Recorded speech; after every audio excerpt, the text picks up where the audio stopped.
गुरुर्ब्रह्मा गुरुर्विष्णू गुरुर्देवो महेश्वरः गुरु साक्षात परब्रह्म तस्मै श्री गुरवे नमः. रसिक श्रोत्यांच्या चरणी सादर नमस्कार. आजची ही आपली 26वी कथा. येता हो गगनी त्रिलोक अवघे जागे जगी सर्वही, आनंदे करीती कलाट उडुनी सारेच पक्षी नभी, तेजाने भिवनी पळेतम पुढे येता उषाही नभी, क्षितिजावरती भुजा पसरुनी दावी जगा मार्गही. ब्रह्मकालचा मुहूर्त धरून चौघांनीही झोपडी बाहेर पाऊल टाकले. विठ्ठलपंतांनी झोपडीचे दार लावून तिथे दगड लावला. रुक्मिणीच्या बाजूला उभ्या असलेल्या गौरीला उद्देशून विठ्ठलपंत म्हणाले, गौरी, आम्ही निघालो. लक्ष ठेव म्हणायला तसे आत काही नाहीच. विंचवाची बेरड पाठीवर तसा संन्याशाचा हा संसार आम्हाबरोबरच आहे. पण आपलं उगीच सांगायचे म्हणून म्हणायचे की लक्ष ठेव, बाकी तू तुझ्या प्रकृतीला सांभाळ, येतो आम्ही. गौरी म्हणाली, तुम्ही काय बी काळजी करू नका, मी ठेवीन लक्ष. रुक्मिणीने गौरीच्या तोंडावरून हात फिरवला. गौरीने मुक्ता व सोपान यांना एकदा जवळ घेऊन त्यांच्या डोक्यावरून अंगावरून हात फिरवला. गौरीने मुक्ताला रुक्मिणीकडे दिली आणि चौघांनी पावले टाकण्यास सुरुवात केली. सोपानाला विठ्ठलपंतांनी घेतले होते व मुक्ता रुक्मिणीच्या कडेवर होती. अलंकापुरीची वेस ओलांडून मंडळी चांगली कोसभर आली होती आणि पूर्व दिशेच्या राऊळी सूर्यनारायणाच्या आगमनार्थ गुलालाची उधळण सुरू झाली. ती विठ्ठलपंतांनी पाहिली. तसे त्यांनी सोपानाला खाली उतरवले व पूर्वेकडे हात जोडले. निवृत्ती ज्ञानदेवांनीही त्यांच्या शेजारी उभे राहून हात जोडले. रुक्मिणीही त्यांच्या बाजूलाच उभे राहून पूर्वेकडे पाहत होती. सोपानाने रुक्मिणीच्या पुढ्यात उभे राहून हात जोडले. मुक्ता सर्वांकडे आळीपाळीने पाहत होती. विठ्ठलपंतांनी हात जोडले. त्र्यंबकेश्वराला निघाले होते. प्रवास मोठा होता म्हणून प्रवास चांगला व सुखकर व्हावा म्हणून ऋग्वेदातील उषा देवीच्या स्तवनातील वरील अर्थाची एक ऋचा म्हटली. सूर्यनारायणाचे ध्यान करण्यासाठी सर्वांनी डोळे मिटले. होळी पौर्णिमेचा चंद्र पाठमोरा होता. त्याचे बिंबही लालसर झालेले होते. सूर्याशी पाठशिवणीच्या खेळात दमून चंद्र तसा लालसर झालेला होता. पण नेहमीप्रमाणे सूर्याने वेगाने क्षितिजावर प्रवेश करून चंद्राला जणू निस्तेज करण्याचा विडाच उचललेला असावा असा त्याच्या मागे धावत आला.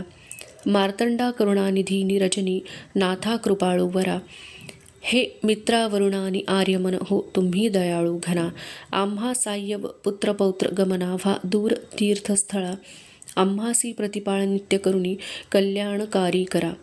सूर्योदयाची क्षितिजावर चाहूल लागताच विठ्ठलपंतांनी ऋग्वेदातील सवितृसूक्तातील वरील अर्थाची एक ऋचा म्हटली व त्यालाही प्रवास सुखकर व्हावा अशी प्रार्थना केली. विठ्ठलपंतांबरोबर निवृत्ती ज्ञानदेव यांनीही ऋचेचा उच्चार केला. ओंकाराचा घनगंभीर स्वर तिघांच्या मुखातून बाहेर पडला. गायत्रीचा जप करून मंडळींनी पुढील प्रवास सुरू केला. विठ्ठलपंतांनी चारीधामाची यात्रा केली होती. ज्योतिर्लिंगांची दर्शने घेतली होती. त्यामुळे प्रवासाचा क्षीण घालवण्यासाठी त्यांच्याजवळ अनेक साधने होती. देवदेवतांची स्तुतिस्तोत्रे जी त्यांनी सामवेदातून पाठ केलेली त्याचे पठण करीत ते चालत. त्यामुळे देवदेवतांच्या वर्णनामध्ये मन तल्लीन होऊन जाई व किती रस्ता चाललो आहे याचे भान राहत नसे. तोच प्रकार विठ्ठलपंतांनी याही प्रवासात करायचे ठरवले होते. त्यांनी सामवेदातील एक एक स्तोत्र म्हणावे. निवृत्ती ज्ञानदेवांनी ते त्यांच्या मागून म्हणावे. विठ्ठलपंतांनी त्याचा अर्थ स्पष्ट करून सांगावा. रुक्मिणीनेही ते सर्व ऐकत पावले टाकावेत असा क्रम चालू होता. विठ्ठलपंतांना चालायची सवय होती. रुक्मिणी तशी कधी चालली नव्हती. मन जरी देवदेवतांच्या स्तुतिस्तोत्रात रमत असले तरी शरीराची काही क्षमता असतेच. निवृत्ती ज्ञानदेव बोलले नसले तरी विठ्ठलपंत जाणून होते. 2 प्रहर चाल झाली होती. सर्वांनी हातपाय धुवून उंजळीने पोटभर पाणी पिऊन घेतले. तेवढ्याने सर्वांना एकदम तरतरी आली. सूर्य बराच वर आला होता. सर्वजण देवळाच्या ओसरीत विश्रांती घेत होते. निवृत्ती म्हणाला, बाबा, त्र्यंबकेश्वर इथून किती लांब आहे हो? विठ्ठलपंत म्हणाले, निवृत्ती, दमलास काय? निवृत्ती म्हणाला, तसे नव्हे बाबा, म्हणजे मला असे विचारायचे आहे की आपणाला असे किती मुक्काम करावे लागतील? विठ्ठलपंत म्हणाले, निवृत्ती ज्ञाना, अशा प्रकारचा लांबचा प्रवास असा मुक्कामानेच करावा लागतो. म्हणजे मी तीर्थयात्रा करीत असताना असेच करीत होतो. ब्राह्ममुहूर्ती उठावे, शरीर धर्म आटोपले की चालायला सुरुवात करावी. सूर्य असा वर आला की लागेल त्या गावातील देवळाच्या ओसरीत विश्रांती घ्यावी. माध्यान्नीला 4 घरे माधुकरी मागून आणावी. भोजन उरकून झोप घ्यावी. सूर्य कलतीला लागला की पुन्हा चालू लागावे ते सूर्यास्त होईपर्यंत. सूर्यास्ताच्या सुमारास पुन्हा देवळाच्या ओसरीत मुक्काम करावा. सकाळच्या माधुकरीतील राहिलेले खाऊन घ्यावे आणि झोपी जावे. ह्यामुळे उन्हाचा त्रास नाही. झोपेच्या विश्रांतीने ताजेतवाने झाल्याने पावलेही वेगाने पडतात. शिवाय दोन्ही वेळचे सृष्टी सौंदर्यही चांगले असते. वातावरण प्रसन्न असते. असते, त्यामुळे प्रवास सुखकर होतो. निवृत्ती ज्ञानदेव रुक्मिणी यांना ही योजना ऐकून फार बरे वाटले. म्हणजे आता 2 प्रहर पूर्ण विश्रांती होती. विठ्ठलपंत बाहेर पडले. त्यांनी काही घरातून भिक्षा मागून आणली. सर्वांनी भोजन उरकून घेतले. सकाळच्या प्रवासाने सर्वजण दमले होते. सर्वांना झटकन झोपही लागली. सूर्य पश्चिमेला कलला व विठ्ठलपंतादी सर्वांनी पुढील प्रवासासाठी पावले उचलली. डोंगर, दऱ्या, घनदाट वनराई, झुळझुळ वाहणारे निर्झर, विविध प्रकारच्या जातींचे रंगबिरंगी पक्षी, फुलपाखरे, वाऱ्यावर डोलणारी हिरवीगार शेते, या सर्वांची ओळख मुलांना अगदी जवळून झाली. वाळलेल्या पाल्यापाचोळ्यावरून चालताना होणारा चुरचुर आवाज ऐकून मुलांना खूपच मजा वाटत होती. निवृत्ती ज्ञानदेवाचे चालणे पाहून सोपानाला सुद्धा चालण्याची इच्छा झाली. तो विठ्ठलपंतांच्या कडेवरून खाली उतरला व त्याने पाचोळ्यात पाय ठेवला. तो चुर असा आवाज झाला. सोपानाला गंमत वाटली. त्याने हळूहळू पावले टाकायला सुरुवात केली. तसे प्रत्येक पावलाबरोबर तो गमतीशीर आवाज ऐकून सोपानाला आनंद झाला. आता तर त्याने धावायलाच सुरुवात केली. त्याने निवृत्ती ज्ञानदेवाचे हात दोन्ही हातांनी धरले व तो त्यांच्याबरोबर पुढे चालू लागला. मागून विठ्ठलपंत रुक्मिणी चालत होती. मुक्ता झाडावरील पक्ष्यांकडे पाहत बोट दाखवत होती व तोंडाने ती सर्वच पक्ष्यांना चिव काऊ म्हणून संबोधत होती. रुक्मिणी विठ्ठलपंत तिला पक्ष्यांची नावे सांगत होती, पण मुक्ता त्याकडे दुर्लक्ष करून काऊ तिवच म्हणत होती, कारण तीच नावे तिला माहीत होती. सूर्याने पश्चिम डोंगरावरून पलीकडे उडी घेतली आणि विठ्ठलपंतांनी चहूकडे नजर फिरवली. उजव्या हाताच्या बाजूला झाडीतून धूर येत होता. त्यांनी निवृत्ती ज्ञानदेवाला हाक मारली. रुक्मिणीला उद्देशून ते म्हणाले, आपण तिकडे जाऊया. तेथे कोणाची तरी निवासस्थान आहेसे वाटते. तेथे मुक्काम करू व उद्या पुढील प्रवासाला निघू. चालता चालता ते एका झोपडीपाशी आले. विठ्ठलपंतांनी बाहेर बसलेल्या शेतकऱ्याला स्वतःची ओळख करून दिली व त्यांनी रात्रभराच्या निवासासाठी जागा देण्याची विनंती केली. शेतकऱ्याने आनंदाने त्यांना ओसरीवर जागा दिली. अशा प्रकारे मजल दरमजल करीत कुलकर्णी कुटुंब पुढे पुढे चालले होते. डोंगरमाथा घाट संपला तसा सपाट प्रदेश सुरू झाला. झाडाची सावली संपली तसे उन्हाने चटका द्यावयास सुरुवात केली. तशी डोक्याला फडकी बांधण्याची कल्पना निघाली.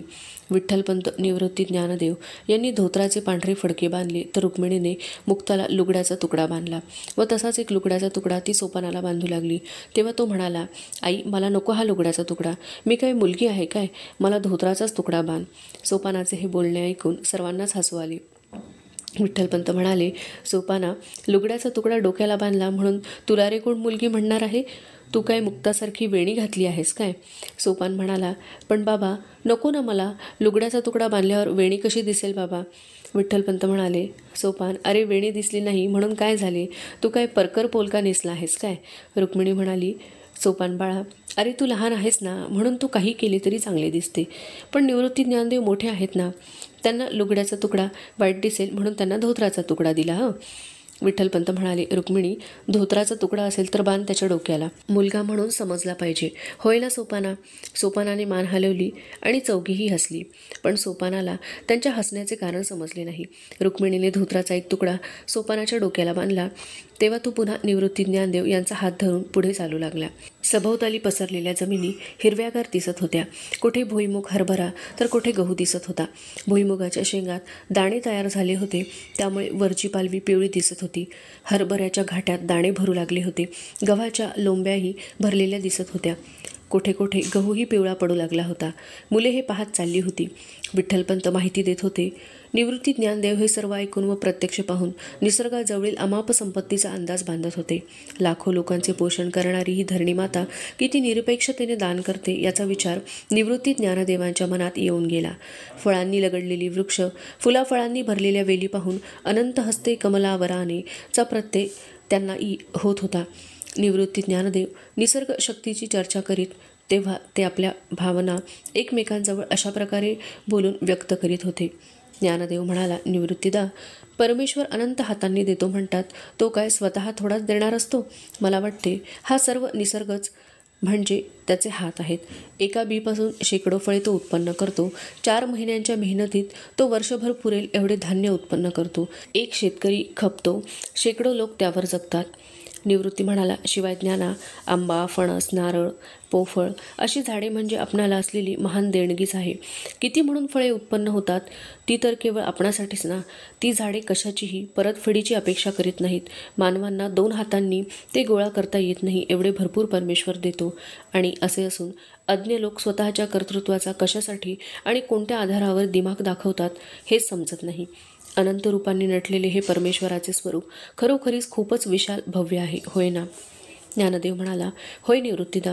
आपल्या पूर्वीच्या द्रष्ट्या ऋषीमुनींनी याच सृष्टीतील परमेश्वराला जाणले असेल आणि म्हणूनच या निसर्गाचे विविध प्रसंगांनी पूजन करून त्याचे उतराई होण्याचा प्रयत्न केला आहे. एवढेच नव्हे तर निवृत्तीदा, भगवंतांनी या निसर्गातल्या विविध रूपांमध्ये मी भरून राहिलो आहे असे सांगून विभूती योगामध्ये त्यांचे संक्षिप्त वर्णन केले आहे असे दिसते. अशा प्रकारे चर्चा करीत सामगायनाच्या रुचामणात प्रवास चालू होता.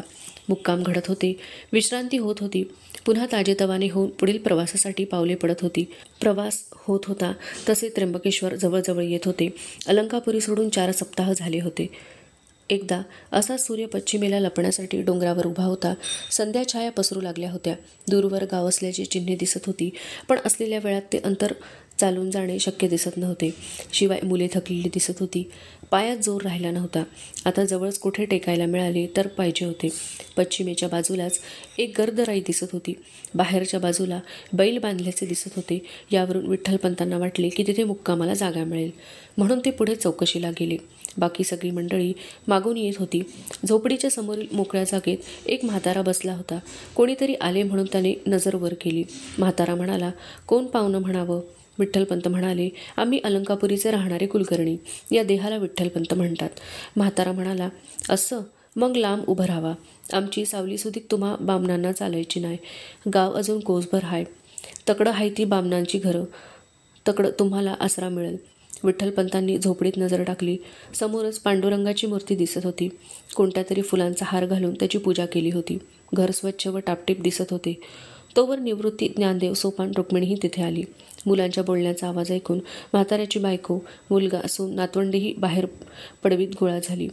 अंगावरील कपड्यांवरून गरिबी दिसत होती, पण स्वच्छता टापटिपीवरून अस्पृश्यतेची कल्पना येत नव्हती. शिवाय विठ्ठलपंत म्हणजे अलंकापुरीकरांच्या हिशोबी संसारी संन्यासी म्हणजे अस्पृश्याहून अस्पृश्य अशा खालच्या कोटीतील असल्याने कोणताही अस्पृश्य विठ्ठलपंतांना तसा उच्च कोटीचाच होता. त्यातून अंधार होत चाललेला, मुले थकलेली, म्हणून विठ्ठलपंतांनी निर्णय घेतला व ते म्हणाले, बाबा. आणि विठ्ठलपंतांनी थोडक्यात आपली हकीकत सांगितली व कुठे चाललो आहोत तेही सांगितले. सर्व ऐकल्यावर म्हातारा म्हणाला, विठ्ठलपंत, मला तुमचं काय बी समजलं नाही. मला एवढंच सांगायचं आहे की आमचा इटाळ तुम्हाला होऊन आम्हाला पाप लागू नये. प्रत्येकाने आपला धर्म पाळावा व विठ्ठलाचं नाव घ्यावं, एवढंच आम्हाला कळतं बघा. बाकी काय नाही. यासाठी तुम्हाला बोललो, राग मानू नका. विठ्ठलपंत म्हणाले, बाबा, तुम्ही आम्हाला पित्या समान आहात. तुम्ही बोललात ते योग्यच होते, पण आम्हाला तसं काही नाही. आम्हाला रात्रीपुरती येथे जागा द्यावी एवढीच आमची विनंती आहे. म्हाताऱ्याने संमती दिली. म्हाताऱ्याच्या मुलाने झोपडीचा एक कोपरा रिकामा करून दिला. सुनेने तो झाडून स्वच्छ केला. विठ्ठलपंतांच्या कुटुंबाने त्याचा ताबा घेतला. रुक्मिणीने म्हाताऱ्याच्या सुनेकडून भाकरीचे पीठ मागून आणले. झोपडीच्या मागील दारी असलेल्या विहिरीतून विठ्ठलपंतांनी पाणी काढून आणले. 3 दगडांची चूल पेटवून त्यावर भाकरी पिठलं केलं. सर्वजण जेवावयास बसले. निवृत्ती, ज्ञानदेव हे सर्व पाहत होते. त्यांच्या मनात काही शंका निर्माण झाल्या. रुक्मिणीने पत्रावळीवर भाकरी पिठलं वाढून ते सर्वांच्या पुढे ठेवले. ज्ञानदेव निवृत्तीच्या समोरही पत्रावळ ठेवली. ज्ञानदेवाने विठ्ठलपंतांकडे पाहिले. त्यांनी भाकरीचा एक तुकडा मोडून व थोडेसे पिठले त्याला लावून तोंडात टाकला. न राहून ज्ञानदेव म्हणाला, बाबा, एक विचारू? विठ्ठलपंत म्हणाले, विचार ज्ञाना, विचार. ज्ञानदेव म्हणाला, बाबा, अलंकापुरी असताना तुम्हाला गौरीने स्वयंपाकाला शिवलेले चालायचे नाही. तुम्ही केवळ ब्राह्मणांकडूनच माधुकरी मागून आणत. आईला बरं नसेल तर तुम्ही स्वयंपाक करता, पण गौरीने स्वयंपाक केलेला तुम्हाला चालत नाही. मग आज या क्षुद्र लोकांच्या घरी बसून व त्यांच्याकडील पीठ पाणी घेऊन केलेला हा स्वयंपाक आपणास कसा चालतो? विठ्ठलपंत म्हणाले, ज्ञाना, तू म्हणतोस ते एकदम बरोबर आहे, पण मी सर्व गोष्टींचा सर्वांगाने विचार करूनच निर्णय घेतला आहे. प्रथमतः अस्पृश्यता ही 2 प्रकारची असते. एक बाह्य जातीने, जन्माने व दुसरी विचारात, अंतरंगात, आचरणात, बोलण्यात असते. त्यापैकी हे कुटुंब जातीने अस्पृश्य आहे, पण म्हाताऱ्याच्या बोलण्यात आडपडदा नाही. सरळ स्पष्ट बोलणे, बोलताना अश्लील वा घाणेरडे बोलत नाहीत, शिवीगाळ नाही. भाषेची अशुद्धता हा संस्काराचा भाग आहे. तो मात्र अशुद्ध आहे, पण त्याचा अर्थ स्पष्ट आहे. आचार म्हटले तर त्यांच्या घराला अखाद्य व अपेय वस्तूंचा स्पर्श नाही. घरात स्वच्छता टापटीप चांगली, घरातील लोकांवर संस्कार चांगले. म्हाताऱ्याने निर्णय घेतल्यावर कोणी एक शब्द बोलले नाही. दुसऱ्याला योग्य मान देण्याची सवय सर्वांना आहे. सर्वांच्या कर्तव्याच्या कल्पना स्पष्ट आहेत. ऐकलत ना? म्हातारा म्हणतो, स्वतःचे कर्तव्य कर्म करावे व परमेश्वराचे, विठ्ठलाचे नाव घ्यावे. म्हणजे यांनी गीता वाचली नसली तरी ती त्यांच्या आचरणात आहे, हे महत्त्वाचे आहे. आणि ज्याचे असे आचरण आहे त्यांचे अंतरंगही तसेच चांगले असते. मग सांग ज्ञाना, ते क्षुद्र कसे असतील? काय केवळ जातीने जन्माने क्षुद्र म्हणून त्यांना दूर सारावयाचे? आणखी एक महत्त्वाचा मुद्दा आहे आणि तो म्हणजे आपद्धर्म. छांदोग्य उपनिषदामध्ये हा आपद्धर्म सांगितला आहे. कुरुदेशात अन्न न मिळाल्याने उशास्ती चाक्रायण हा अत्यंत दीन अवस्थेत आपल्या पत्नीसह फिरत होता. तेव्हा त्याला एक माहूत कुळीथ खाताना दिसला. तेव्हा त्या चाक्रायणाने त्याच्याकडून ते कुळीथ मागून घेतले. त्यावर माहूत म्हणाला, हे माझे उष्टी कुळीथ आहेत. चाक्रायण म्हणाला, चालतील. माहुताने कुळीथ दिले. चाक्रायणाने ते खाल्ले. माहुताने विचारले, तुला पाणी हवे का? पण तेही माझे उष्टे आहे. चाक्रायण म्हणाला, नको, ते मला चालणार नाही. आणि तो चाक्रायण पाणी पिण्यासाठी दुसरीकडे जाऊ लागला. तेव्हा माहुताने त्याला थोपवून विचारले, तुम्हाला उष्टे कुळीथ चालले, पण उष्टे पाणी का चालणार नाही? तेव्हा चाक्रायण म्हणाला, कुळीथ खाल्ले नसते तर मी मेलो असतो, पण पाणी मात्र मिळू शकते. ते प्यायलास उष्टे घेतल्यासारखे होईल. विठ्ठलपंत म्हणाले, मग सांग ज्ञाना, चाक्रायण बरोबर का चूक? ज्ञानदेव म्हणाला, बाबा, चाक्रायण बरोबर आहे. विठ्ठलपंत म्हणाले, ज्ञाना, मग हाही एक आपद्धर्मच आहे, हे लक्षात घे. ज्ञानदेवाने निवृत्तीने भाकरीचा एक तुकडा मोडला व पिठल्याला लावून तोंडात टाकला. त्यांना पिठले भाकरीची चव फारच गोड लागली. ब्राह्ममुहूर्तावर विठ्ठलपंत, रुक्मिणी, निवृत्ती, ज्ञानदेव उठले. विठ्ठलपंतांनी पाहिले की पांडुरंगाच्या मूर्तीसमोर दिवा जळत असून त्या मंद प्रकाशात म्हातारा, म्हातारी, मुलगा, सून ही मंडळी डोळे मिटून बसली आहेत. विठ्ठलपंतादी चारही मंडळी तेथे जाऊन बसली. ध्यान झाले. पंढरीच्या पांडुरंगाचा गजर झाला. विठ्ठलपंत जाण्यास निघाले. म्हातारा म्हणाला, यानं पावनं, आपण आलात. आमची झोपडी पावन झाली. लई आनंद झाला. आता येताना बी येथेच मुक्कामाला या. वाट पाहत आहे. विठ्ठलपंतांनी आभार मानले. परत येण्याचे आश्वासन दिले. निरोप घेतला आणि पुढच्या प्रवासाची पावले पडू लागली. नाशकाला उजवीकडे टाकून मंडळींची पावले आज त्र्यंबकेश्वराच्या दिशेने पडू लागली होती. विठ्ठलपंतांनी नाशिक म्हणजे नासिक यावरून लक्ष्मणाने शूर्पणखेचे नाक कापल्याचा प्रसंग वर्णन करून सांगितला. त्यावरून नासिक व त्याचे नाशिक झाल्याचे सांगितले. दुरून त्र्यंबकेश्वराचे शिखर दिसू लागले. तसा सर्वांना आनंद झाला. पायात चालण्याचा जोर नव्हता, पण विश्रांतीचे स्थान आलेले असल्याने सर्वांना एक आगळाच उत्साह व बळ आले होते. पंचवटीविषयीचा रामायणातील भाग विठ्ठलपंत वर्णन करून सांगत होते व त्या तंद्रीत चालताना मंदिर जवळ केव्हा आले ते कळलेच नाही. विठ्ठलपंतांनी मंदिराच्या आवारात प्रवेश केला. धर्मशाळेच्या एका ओसरीमधील एका कोपऱ्यात रुक्मिणीने सामान ठेवले व सर्वांनी मंदिराच्या कळसाला नमस्कार केला. धन्यवाद.